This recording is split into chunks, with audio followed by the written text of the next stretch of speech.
కథలెన్నో చెప్పారు, కవితల్ని రాశారు, కాలాలు దాటారు, యుద్ధాలు చేశారు. ప్రేమలో తప్పు లేదు, ప్రేమలో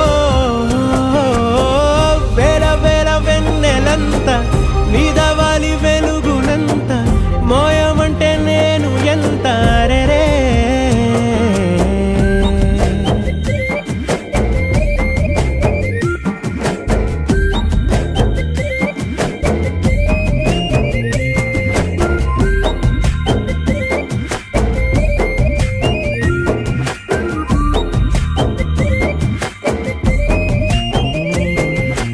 ఆకాశం తాకాలి అని ఉందా, నాతో రా చూపిస్తా